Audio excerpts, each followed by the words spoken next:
All right. Hi, everybody. So we are here doing another segment in honor of my mom, Gladys Cal. And today we're going to be talking about domestic violence, and we're going to focus on systemic oppression and discrimination as it relates to domestic violence. And so our guest for today is Veronica Vadía Morgenstern. She's a licensed clinical social worker. And let me go ahead and share a little bit more about her. She's a Latina therapist that practices in both New York and New Jersey, and her expertise is actually in working with survivors of trauma and helping them learn the skills needed and move forward following experiences of childhood abuse, sexual assault and exploitation, domestic violence, immigration, which is also one of her specialties. She does immigration evaluations as well. She also sees folks who experience community violence and war. She's worked with individuals and families experiencing life transitions, losses and separation, anxiety, depression, addiction, and relationship challenges. And as I mentioned, for today, we're going to focus on what domestic violence is, how immigrant communities are impacted by systemic oppression, what the long term mental health implications of domestic violence are, how to heal generations within our families that have experienced domestic violence. So let's go ahead and bring in Veronica. Hi, Hey. for having me. Thank you so much for being here. So, Veronica, you are based in New York, but also practicing in New Jersey as well, correct? I am. That's correct. Yeah. Okay, that's amazing. And yeah, I've known about your work for probably a couple years now, and I've seen your growth, and I know that you specialize working with folks that have experienced domestic violence, both present and from the past. And yeah, it's incredible work. Can you help define what domestic violence is for us? Yes, definitely. So domestic violence, I mean, I feel like we grow up with and we're taught this like super narrow definition that it's que te golpe, right? Like that someone hits you, Yeah, physical. physically mistreats you, and that and it's between a man and a woman, and that's it, right? Within a marriage, a heterosexual marriage, and that's it. Um, we know that forever it is much more nuanced than that and encompasses so much more. So, generally speaking, domestic violence describes a dynamic within a relationship of power and control, where one person is essentially doing everything that they can to take all of the power and control away from the other person. Um, and that's when we're talking about domestic violence, we're talking about within the context of intimate partner relationships. But that doesn't just have to be, obviously, for sure, not just heterosexual relationships, but it doesn't have to be within a marriage either. It can be um, when people are dating, it can be when teenagers are dating. It doesn't just have to Yes. be adults, right? And it is absolutely not. Just limited to physical violence. In fact, actually, the majority of domestic violence usually occurs outside of the scope of even physical violence, and it encompasses emotional abuse, psychological manipulation and threats, coercive control, economic and financial abuse, um, child abuse is a big factor, Mhm. stalking, harassment, sexual and reproductive abuse, um, educational abuse, right? Like the list goes on and on. And um, I think that we're starting to do a little bit better kind of as a culture and society to recognize that all of that Mhm. is part of it. But it's still, I mean, and maybe we'll talk more about this, but I think it also always comes up in terms of like how we think about it, especially within the Latino community, is like this comparison of if it's not physical violence, it doesn't count or it's not as bad. And so I think like the most important thing to put out there is that all of these forms of violence, of abuse, are violence, right? It doesn't have to be this idea of physical violence. All of these acts and all of these ways of treating another human being constitute violence. Um, and Mhm. that's what I'm talking about when I think of domestic violence. That's right. I'm glad that you're emphasizing that because yes, in our culture, I think we see a lot of that where it's like, well, if you weren't hit, and even for survivors, right, themselves, like they go into this comparison trap. Well, I wasn't hit, other people have it worse. Yo me aguanto, right? Exactly. Because at least, I know my mom experienced worse, Exactly. is what they say, because this can also be very intergenerational, because we are familiar with the patterns of abuse. And sometimes there are some people that do see that as love. Because that's what they've known. And Exactly. so, in this sense, we are going to be talking about domestic violence as it is. It is not only physical, it is emotional, psychological, spiritual, sexual, economic. And it doesn't just happen directly. The perpetrator and aggressor can also harm your pets or other people around you, and that is still also domestic violence if they're taking away or harming someone else from that you love. Yes. um, Yes. That's huge. Yeah, because I think another huge thing that gets put out there so often is that, it's what happened behind closed doors between una pareja, right? And it's yeah. very often it is hidden in secrecy, and people make sure to, put on a good face and be the charmer for everyone else. But very often it bleeds out into the circle of loved ones, not just people's children, but their family members, their parent. I mean, that is super, super common. And one of the things, that can look particularly specific in our community, because we also do have so many intergenerational homes, right, where we live with our parents or our extended family, stuff like Yes. that. It does, you can't hide it a lot of the time, where people don't try to hide it, and so it does bleed out into the other extended family members. Um, and that's where, we also have a lot of work to do in terms of how we think about like machismo and marianismo, and eso es, el rol de los hombres, tratarte así, or el de las mujeres, aguantarlo, or whatever it is, to think about, if we're in even more marginalized positions, if we're in LGBTQ relationships or whatever that might look like, just kind of all the narratives that if we do have people who know what's going on, that they can recognize that we're not just talking about something that is the norm or is the status quo, or it's how it's supposed to be in relationships, right? Mhm. So yeah, I'm really glad that you mentioned that piece too. Yeah, you shared something right now, and it reminded me of how my mom used to tell me stories of her friends that were also, back in the 80s, 90s in domestic violence relationships. And she'll always say this phrase, and it went something like, en los matrimonios yo no me meto. Yo no me meto. Ahí ellos, right? And it's just, hearing that, I felt helpless. I mean, it happened years ago, but it's like, I'm sure, to some extent, people that hold that ideology also feel to some extent helpless. And they're probably repeating something that they learned that is cultural, but not necessarily healthy, Yes. right? And yeah, I think that's something we have to talk about and we have to break away from, because it's a pattern that it doesn't help victims and survivors. Right. Let's go into some statistics. Veronica, what stats can you share with us about immigrant and Latinx folks that experience domestic violence? Yeah. So something that is super frustrating to me is that we have really bad statistics, especially when it comes to Yes. immigrant survivors of domestic violence, for all the reasons that we know immigrants experience discrepancies in reporting anyway, right? For fear of immigration retaliation, because of the lack of resources that are accessible, for financial reasons, for language barriers, whatever it might be. Um, Mm-hmm. but something that I do find kind of consistently is that the numbers say that across the board for Latina folks who are immigrants in the United States, be they um, cisgender women, trans women, LGBT, gay, lesbian, anything else, um, the numbers in terms of rates of intimate partner violence are pretty much on par with what they are for every other group of human beings. across the world, which is that approximately 1 in 3 people will experience some form of intimate partner violence in their lifetime.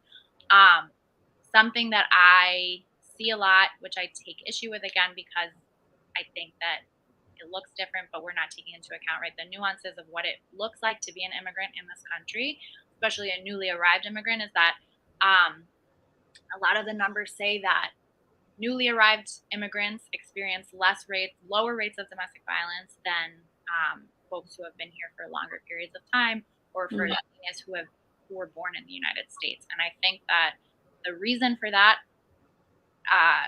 might be as simple as people come here and they're just not in relationships, so it doesn't happen, or whatever it might be, or their partner is in their home country, or whatever.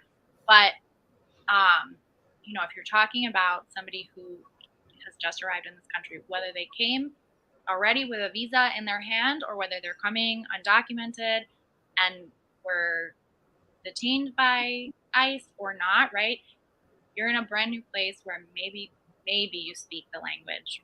Maybe you speak a few words of the language, right? Everything is new. Everything is different. You have no sense of what your rights are. And this also feeds into the systemic oppression pieces. No one is informed of what their rights are as it pertains specifically to domestic violence here. So there are less resources. So I think that the numbers, at least in my anecdotal experience, which is from many years at this point working in courtrooms, in like immigration courtrooms, schools, hospitals, and nonprofits, and private practice, all of it, is that domestic violence doesn't discriminate. So newly arrived immigrants who have been here for years with documentation who are undocumented, are experiencing rates of domestic violence that are completely on par with all the other communities that we see. But as we know also, in the United States at least, white women in particular, and white folks in general, are more likely to access resources than Latina and Black women and the LGBTQ community are. So I think that also, accounts for why there's the difference in rates. Another thing, though, that we do see a lot is that in the Latina community, in the immigrant community in particular, for all of the systemic reasons, but also because of the way that our culture ties into it, is that we are much more likely to call on informal support as opposed to formal support. So what has been found time and time again is that it's much more likely for Latina immigrants to, if they're suffering or experiencing abuse, to talk to their friend or to their sister or to their comadre or to a prima or to literally anybody in their trusted circle of people, as opposed to calling the police or going to the hospital or calling a local nonprofit or a shelter or something like that. So obviously that accounts for lower numbers also, but that's, I think, a cultural piece that ties very much into how we respond to domestic violence, how we think about it, how we have conversations about it, because I think it's a beautiful thing that in our community we have people that we trust, and kind of like the fabric of sticking together and taking care of each other shines through. And I think that a lot of times it also has a tendency to contribute to the things that we were talking about before, in terms of, bueno, yo no me voy a meter, te voy a apoyar y estoy aquí, pero no me voy a meter, or dale un tiempo y las cosas se van a pasar, right? Whatever it might be, to kind of perpetuate those narratives. So I think that, again, the thing that I'm starting to see is that more often now I'm seeing more recently arrived immigrants who are able to, or who have to by necessity, just because they're more isolated, especially with the pandemic, that they were reaching out for more formal supports like therapy or legal aid or whatever it might be, which can in some ways, many ways, add new challenges. And it can also sometimes be some of the things that, if it's done in like culturally appropriate, humble, respectful ways, can help to start break those cycles and all that stigma, you know? Absolutely, yeah. And I think to add to what you're sharing is that there's this religious component also, I think, that interferes with the statistics, Yeah. right? And why people don't, why they feel like they have to stay. And along with that, we can't ignore the statistic that in many different studies, it has been shown that regardless of background, over 70% of, I'm sorry, let me backtrack. The most dangerous time to leave a domestic violence relationship is, or the most dangerous time period is when people are leaving. And the statistics, the rates are very alarming. It's Yeah. 70% when danger occurs, like where it intensifies. It becomes, if it wasn't physically aggressive, it becomes physically aggressive at that point. And so there's a lot of risk to leaving as well. And whenever we have these conversations about domestic violence, we can't ignore that statistic, because I think it can, for some people, maybe if it's your first time hearing that, hopefully bring in some of that understanding and compassion and patience, because, easily when we don't know, we may feel like, well, just leave. Like, I got you. Like, Yeah. but it becomes dangerous for everybody that is involved at that point. Yeah. And the U.S. Department of Justice and Bureau has that, has the numbers as well. And then I'm going to take us out of the nation a little bit. Knowing my mom is de Guatemala, and I've heard these stories since I was little, and I just know that also our immigrant community comes from very corrupt governments. Not just in Guatemala, but other different countries, right, where our people come from. And so that fear stays in people. It's not just because you're coming to America that all of that fear that you've grown up with witnessing directly and indirectly is going to disappear. No, it lives within people, and it instills that fear, especially because women in other countries, and also LGBTQ folks are conditioned to believe, right, that their voice doesn't matter. For birthing people, it's who's gonna want you with children, right? All of these narratives come and stay, and we're gonna talk about the mental health implications, right? Because this goes into that the self dialogue. But before we get to ahead, let's go into the systemic oppression of our immigrant communities. Maybe if you can help for folks understand what is systemic oppression. Yeah. So when I think of systemic oppression and kind of conceptualize it, it's the idea that um, certain people are disadvantaged uh, due to their identity, um, by systems, by all the different systems, right? We can get into that. Whereas in comparison, right, this dominant group, so if we're talking about the United States or most countries on earth, right, the white people, the people with money and wealth and higher access to resources are advantaged. And I think one thing also that's really important to include in that is that it's very intentional and historically based oppression when we're talking about this, right? It's not just like, oh, oops, accidentally, I realized that like all of the people of color in our country don't have access to resources. It's a very intentional kind of like baked into the system, into the fabric of the laws and policies and norms that purposely create this separation and oppression. Yeah. Absolutely. And, oppression can be a cause to violence as well. Very much so. It's discrimination, ultimately, as you're hearing Veronica share, that it's been intentional within our history, especially towards the Black and Brown communities, right? And systemic oppression, when you're hearing Veronica talk about resources, right? Resources can refer to legal aid, translation, language accessibility, mental health support, education, food, shelter, clothes, any resources, a social group, right? Friends, even your support network. Mm-hmm. Literacy as well. It can encompass anything. And we know that, our communities have been at a disadvantage, and there has been, privileges that our communities have not had access to or been able to attain for times and times, many of us being first gens and trying to figure out the system for the first time as well, right? So when we're talking about systemic oppression, we're going to talk about all of it, including, especially the legal side of things. But how can let's talk about maybe how the system can change to be a benefit to vulnerable communities like ours when it comes to domestic violence. Yeah. I think burning it all down and starting it over would be super helpful, right? And I think that that needs to happen in a lot of aspects of our systems.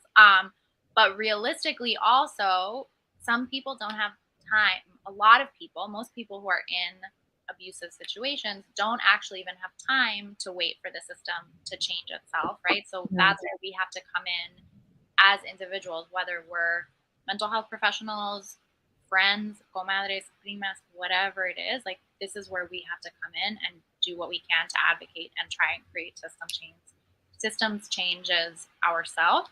And that, on a larger scale, that looks like more immigration reform, any immigration reform.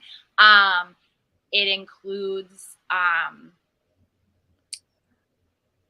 access, right? Creating equitable access to resources. So finding a way, since we're talking about immigrant communities in particular, right? Finding a way to make sure that when people are coming into this country and they're coming into contact with any system, whether it's the subway system in New York City, the education system for their children, the legal system, housing and benefit, whatever it might be, that somewhere, every point along the way, people are talking about, here are your rights. Here's what you are entitled to as a human being in this country.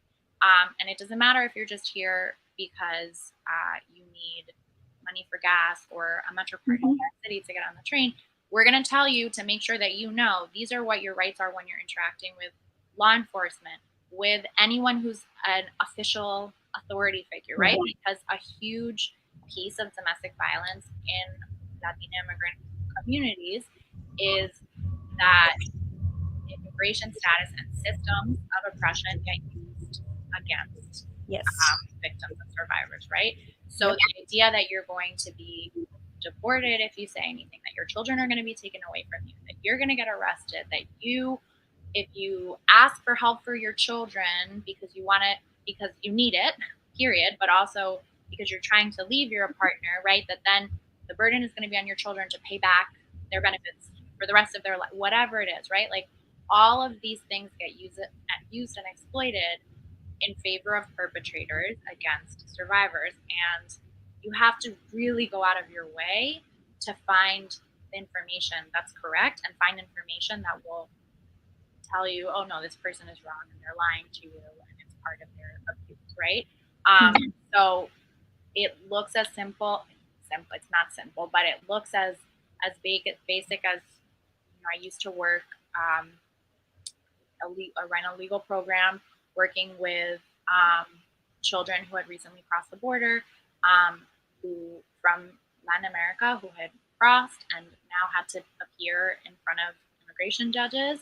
And if they were in front of an immigration judge, it means that they had been detained, there were all of these steps that had happened for months before that they reached the courtroom, not just for them, but for whatever adult was taking care of them and recibiéndolo, right?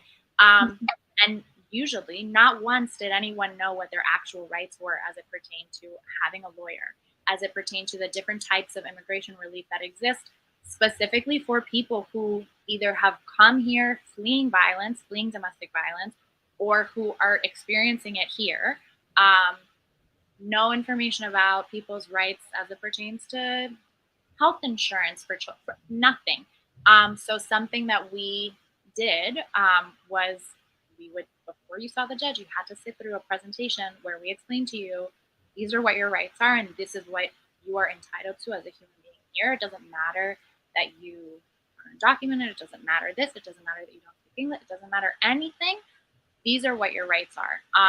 And it's a lot of information. And there's obviously a very, very long way that we have to go in terms of affording people rights in the first place. But I think that the way that we get more rights and more access to rights and information and changing the system starts with the education that we're giving people, right? And even giving them the opportunity to know that they have these rights and what those rights look like, so that they have the information to question things and to ask for things that they're deserved. Because part of the problem also in terms of our systems and systemic oppression is if we keep having numbers like this that say, oh, Latina immigrants have no issue with domestic violence. Like they experience it so much less than this community or this community. So let's just not funnel any resources to that community. Let's not help them. They're fine. They're doing fine.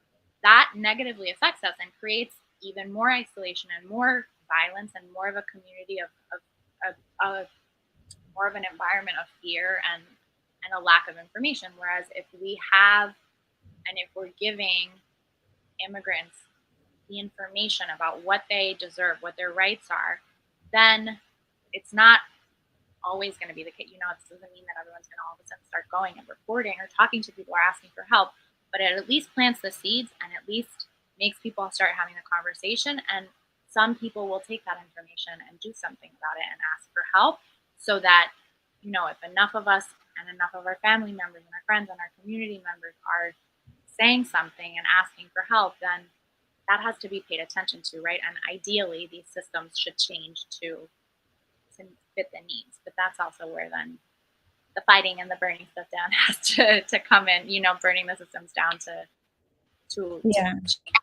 come into play. And I don't know too much about politics, but anytime the legal system is involved, politics have to come in. And, you know, it just makes me wonder, like, you know, I'm assuming, and I think that it probably depends, or it matters who we're bringing in terms of judges, right? And doing our research, because I know that we can vote on certain judges. I'm not sure at what tier, but I know that we have some access to that. And then as well as our governors. Exactly. And so seeing what they are for, what kind of rights do they support, and questioning, right, their campaign people when they're trying to go into office or into their whatever position. And there's also, I know that we have some at like city levels as well. So anything like that, I think, will be very beneficial to survivors, to the justice system as well. That is very, very, very broken for Black and Brown people.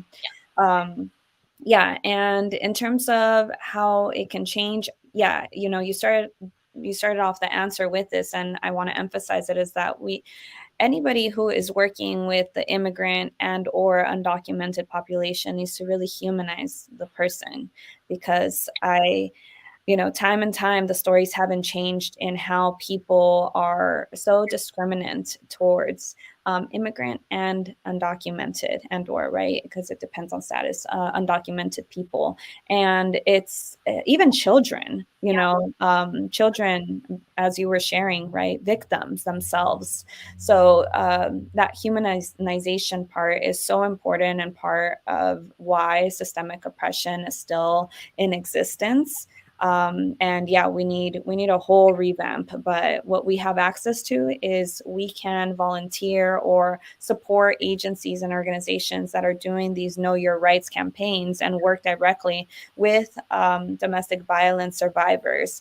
And you know, just seeing how can we support the organizations, the people that are already doing the work and need more hands, you know, for the sake of our community. Even in a basic way, I'm so sorry. No, go ahead. No, go ahead. Just gonna say, even in a basic way, a lot of organizations and places that work with immigrants say that they can work with immigrants, but then they have no resources in the language that's necessary, right? So another way that people can kind of just support or volunteer their time or their efforts is by reaching out to local places and saying, like, if you do and if you feel comfortable, right? I speak fluent Spanish, I speak Quechua, I speak whatever language, right? And I would be more than happy to translate whatever outreach material you have to help make it more accessible to the community. Yeah. No, absolutely. Thank you. So let's go into the long-term mental health implications that a survivor may experience of domestic violence, keeping in mind this is, focusing on the immigrant population. Yeah. So domestic violence so the thing that we also know in terms of statistics is that a huge majority of folks who experience intimate partner violence, domestic violence as adults have experienced firsthand or witnessed some sort of violence in their childhood. Mhm. There is a very linear path, as Adriana said earlier, right? If you witness domestic violence in your childhood, um, you haven't really had a model of what a healthy relationship looks like. So there's nothing that says in us naturally, like, oh, I'm just going to be able to know exactly what to look for and have this healthy relationship. And very often it um, it means that we end up finding ourselves in similar situations and perpetuating cycles that we don't want to. So very often, we're not just talking about an isolated incident in one relationship that causes long-term mental health effects. We're talking about a lifetime usually of injustices and abuse across the board. And so that results in, really high rates of depression and anxiety, of post-traumatic stress disorder. And with post-traumatic stress disorder, and in my mind also, yes, I'm a mental health professional, whatever, a diagnosis, a label doesn't count to me, because we just know if you experience these things, and if you experience abuses and violence like this, there is a much higher likelihood that you are going to experience at one point or another, potentially suicidal thoughts or suicidal attempts, right? Or that you're going to experience isolation because it's difficult or scary or too overwhelming to try to interact with other human beings or to create or form relationships or to be out in the world. There's a higher likelihood that you're going to have low self-esteem, because I always talk about this with clients, and we know this is not to minimize it at all, but time and time again, the conversation comes up with, bruises and broken bones heal, but the words that people say to us and the way that people treat us stick, and we absorb those, and they become the fabric of how we talk to ourselves and how we think about ourselves and how we see ourselves until we are able to do something about it, right? So that is a huge long-term effect that it has on people, and especially when we're talking about, the predominantly the survivors of domestic violence are women and trans folks and members of the LGBTQ community. So we're already also then talking about all these other layers of systemic oppression and cultural pieces and religious and all these other pieces that are also kind of beating down our self-esteem and the way that we think about and the way that we're taught to view ourselves as well. I think another thing that's really important to keep in mind with mental health is that particularly with trauma, because trauma is so out of the norm of what we are supposed to experience in our life, and from childhood we're supposed to be able to know what to expect and to see patterns and to kind of know ideally, right? And this doesn't happen for anyone in an ideal way, but in the most healthy of circumstances, we want to be able to kind of like have this secure base, know that we have somebody who's looking out for us, know that we can take care of ourselves, know that the things around us and the people and the circumstances around us are predictable. And when we either as children experience or witness abuse, or if it doesn't happen until adulthood, that entire system of how we're supposed to live in the world and how we're supposed to feel in terms of safety and consistency gets totally destroyed and turned on its head. And so what ends up happening is that our brains and our nervous systems and our whole bodies are left trying to make sense of what has happened. And that's, whether you call it PTSD or something else, just trauma, or us being human beings reacting in the biologically normal way to terrible things, our behavior starts to change. Our way of looking at other people and ourselves, our way of thinking and remembering things or absorbing new information all changes, because our brain literally is working in overdrive to try and keep ourselves safe, because now it doesn't know what's going to happen, and if it has to look in all these different directions, right? Looking out for danger. So it can affect really like our every aspect of who we are, our identity, our ability to kind of feel connected and grounded in who we are, feel good about who we are, our ability to in our education or in our work life, focus, remember things, speak as eloquently as we want to. It affects our physical health as well, not just from injuries itself, but when we experience trauma, the systems in our body literally change, and our immune system changes as a result, right? So I think also something that's really important for all of us when we're thinking about this, whether it's someone who has just come to this country and they've been able to leave a dangerous situation, or they're in a dangerous situation now, right? You were talking about how difficult and dangerous it is to leave. I'll add to that also the average amount of attempts it takes to leave a violent relationship is 7 to 12. So there's that on top of it, right? But very often then people will say, okay, ahora qué, right? Like, you left, está bien, así que seguimos adelante. And that can be very damaging as well. And obviously it's ideally said with the best of intentions, but just because we're physically safe doesn't mean that our brain, our body, our spirit, anything has been able to process everything that we've just come out of, right? So it's really important also, when we can, if we're in positions and it's appropriate to be a support person in these situations, to understand that like it's a healing, right? But also, if we're thinking about this as first gen folks, or as the children of survivors of domestic violence, or whatever it might be, to also understand like, oh, it didn't just end because they left. Right. Still something that is very deeply impacting every part of their being, until or unless they're able to get help. Yeah. Whatever way makes sense, Yeah, and with the immigrant community, right? And in our community, because it is, there is such a high stigma towards mental health and therapy and our emotions, just the expression of emotions, the likelihood of getting help is really, really low. I do wish that my mother got help, and I witnessed so much of her past tormenting her present.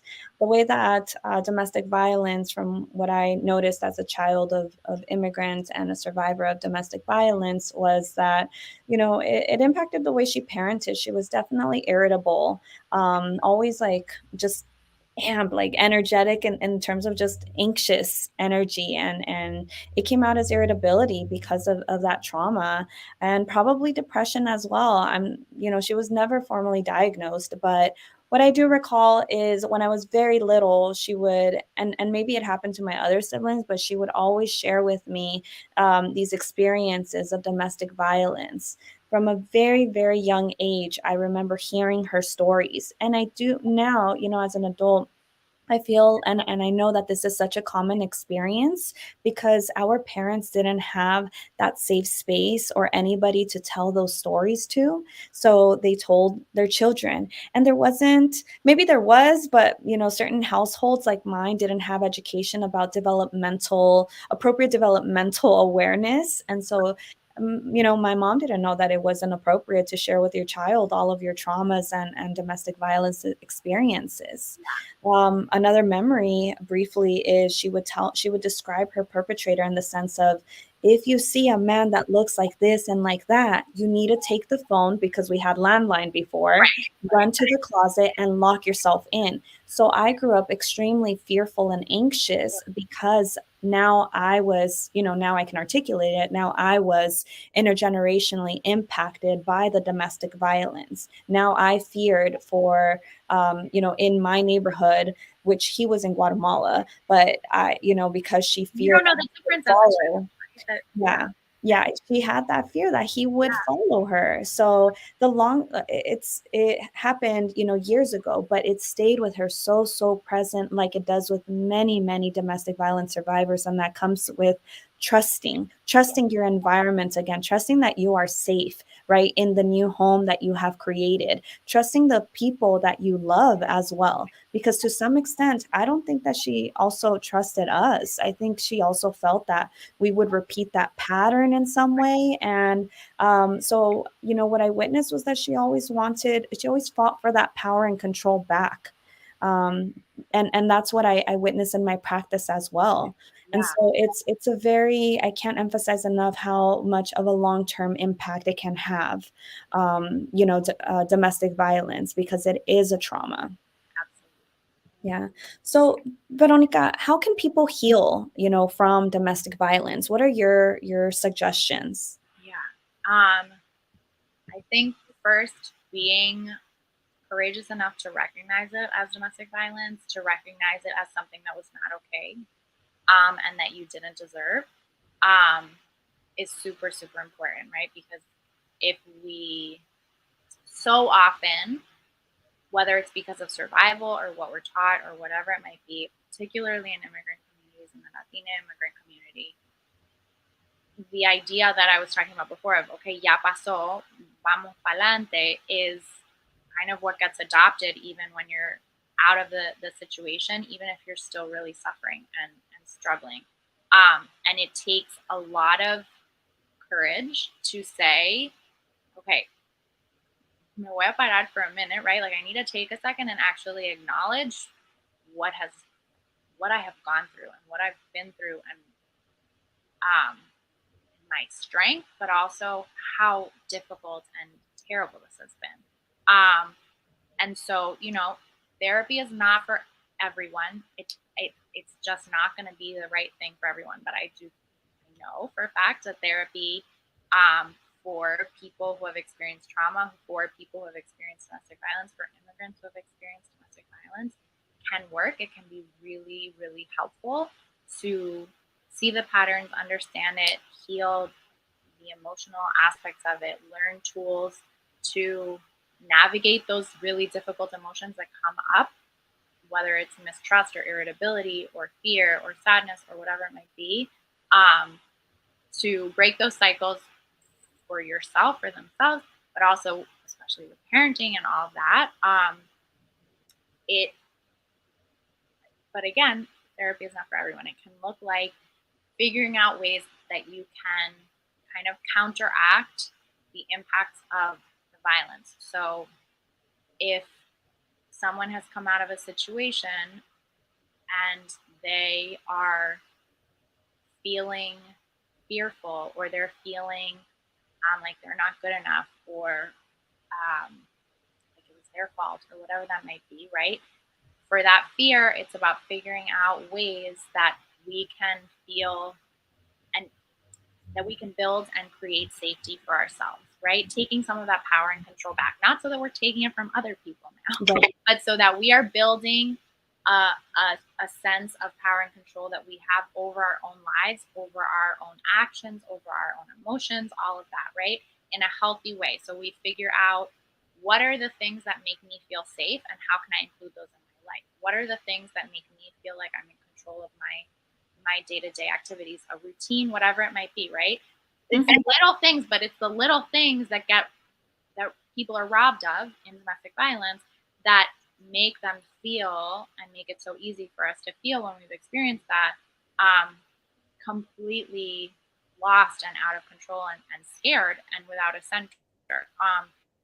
And so I think that's really important. I think, Yeah. as difficult as it is, especially in immigrant communities, talking about it is really important, right? And again, not turning to our 5-year-olds or to our children and saying, this is what happened, I need to talk to you about it, but having appropriate conversations with appropriate people in appropriate ways, goes so far, because you're going to find my rule of thumb is, any room you find yourself in, you're going to be in the room with a survivor of some form of Yeah. interpersonal violence, just across the board. But particularly if you're in a room with Latina folks, if you're in a room with Latina immigrants, you are going to be in a room with a survivor of some sort of trauma, particularly domestic violence.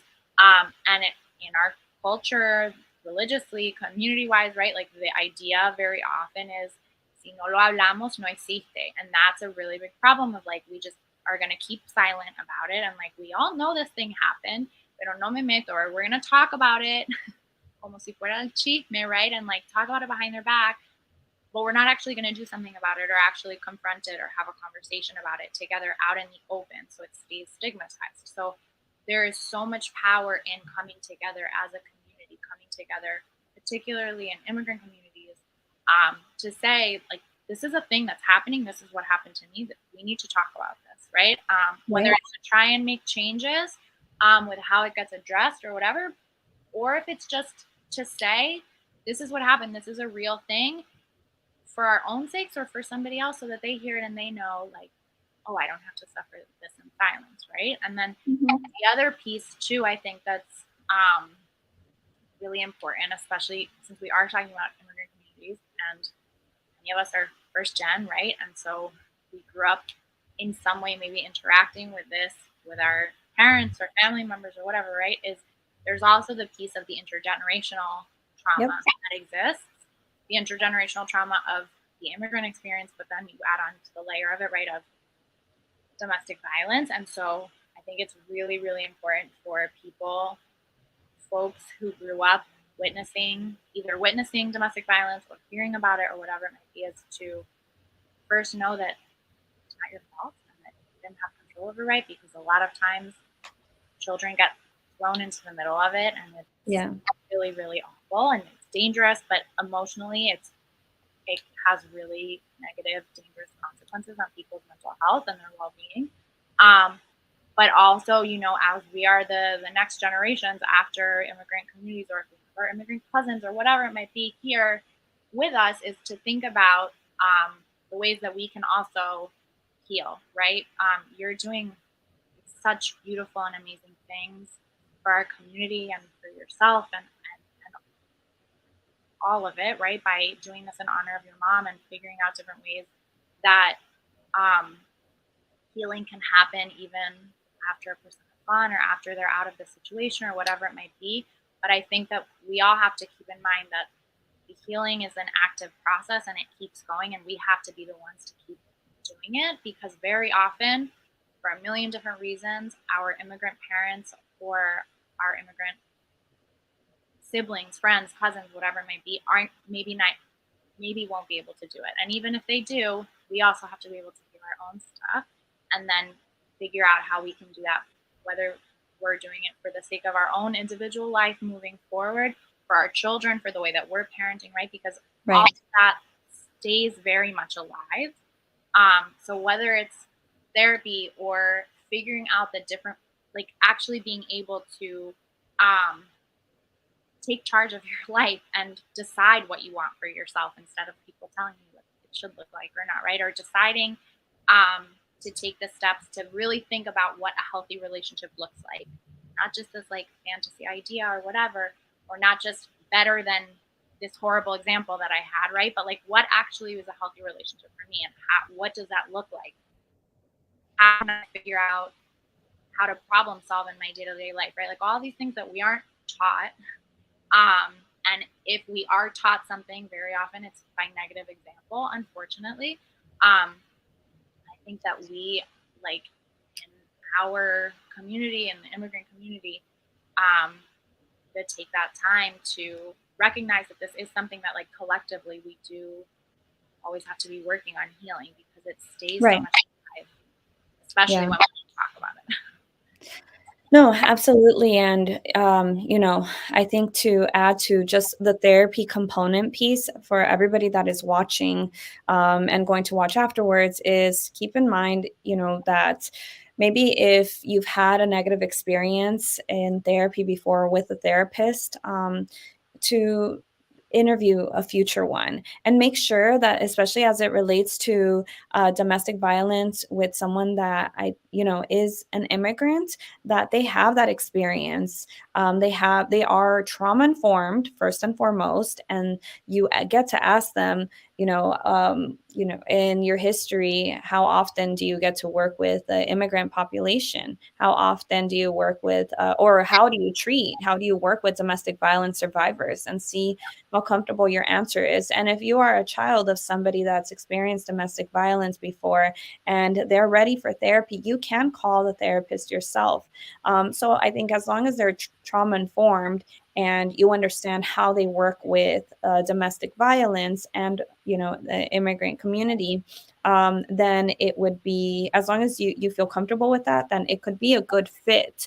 But if you're looking for something more specific in terms of approaches, I can recommend EMDR, brain spotting, art therapy. There's so many different approaches, and I know we're actually over time, so I'll just refer to Google. If you look up trauma informed therapy approaches, you'll get a very wonderful list that you would need to do research on. So, Veronica, what are some resources that we can quickly share before learning where people can find you? So nationally, there are two really good resources for domestic violence and interpersonal violence in general. One is RAINN, that's RAINN.org. And they have a bunch of resources. They have a chat function that you can call. They have resources for all over the country, and they have it all in Spanish as well. Another one is the hotline. And they also, españolthehotline.org, they are specifically focused on domestic violence resources around the country. So through that, you or loved ones can be connected to organizations doing work, whether it's assistance with shelter or concrete needs or therapy or legal resources. They can help connect you. Most, if not all, I should know if it's all states. I would like to say that it's all states, but I'm not 100% sure, have a victims crime board or a victims crime compensation program. And very often they, on their website, will have resources in every county or city or town in terms of service providers. But they also very often, the compensation part is what's important, is that there's certain guidelines, of course, but for folks who are survivors of domestic violence, very often they will provide monetary compensation for people if they have medical bills or therapy bills, or if they had to flee their home for safety reasons, or lost all of their possessions because of some form of violence, domestic violence. They will help with the compensation of that. And I want to add, before you go to the next one, that with victims of crime compensation, systemically, unfortunately, in some states, they do require a police report. Yeah. So, for survivors, it is up to you. And some states, it's just very complicated systemically, right? Because some of them will only report domestic violence if there are any visible wounds. And we know that this isn't visible at all most of the time. But what I do want to say is that if any survivors are thinking of pursuing any legal reporting, then victims of crime will provide you with an advocate to support you through that process as well. All right, next resource. Oh, I'm glad. Thank you. That's exactly, that is correct. The next thing that I was going to say is there's also on the Department of Homeland Security, I'm not a big fan of them, but they do have information about different types of immigration relief that exist for survivors of domestic violence and other forms of interpersonal violence and sexual violence. They have it in Spanish. And then locally, legal clinics, law schools, immigrant rights organizations and stuff like that will have usually opportunities where people can do intakes, and they'll ask you a bunch of questions, particularly if someone is coming and they've experienced domestic violence. either in their home country or here, or if they experience violence on their trip to the United States. There are a whole bunch of potential legal resources and opportunities that can take someone from being undocumented to being documented as a result of those experiences. Yes. So there is that too. That's a huge resource because oftentimes, undocumented folks, they think they don't have rights when it comes to domestic violence, and that is something. So if they are fleeing, right, from a violent situation from their home country, they're eligible then for, to go through an immigration evaluation and get a certain type of, I don't know if it's U visa. I don't specialize in immigration evaluations, but there are options. And yeah, I'm happy to be a resource. Also, people can reach out to me okay. In any way they feel comfortable. And I'm happy to tell people. I mean, I'm not a lawyer, so I'm not going to get out of my lane, but I'm happy to give people information about the different types of resources that exist for immigration. Perfect. Thank you so much. And so, Veronica, where can people find you? So my website is VVM, my initials, therapist.com. On Instagram, I'm veronica.vmtherapy.therapy. I have to figure out how to be active on there. As a human being in the year 2022, I should be doing better. But you can reach out to me through Instagram or on my website. My email address also, on my website, it'll connect you to my email address, but my email address is veronica@vvmtherapist.com. And any questions about domestic violence, resources, finding a therapist, questions to ask, helping. I get reached out by people all the time asking if I can help their parents in Spanish figure out like what needs to be done or whatever. I will happily help with anything. All right. Thank you so much for your time. Thank you very much. We will be sure to have these resources in the description, everybody. And if you're looking for a therapist, please go to our directory at latinxtherapy.com. And we will also be having this conversation about domestic violence in immigrant communities in Spanish with another colleague, Muriel. So stay tuned for that. And thank you again so much, Veronica, for your time. Bye, everyone. Bye.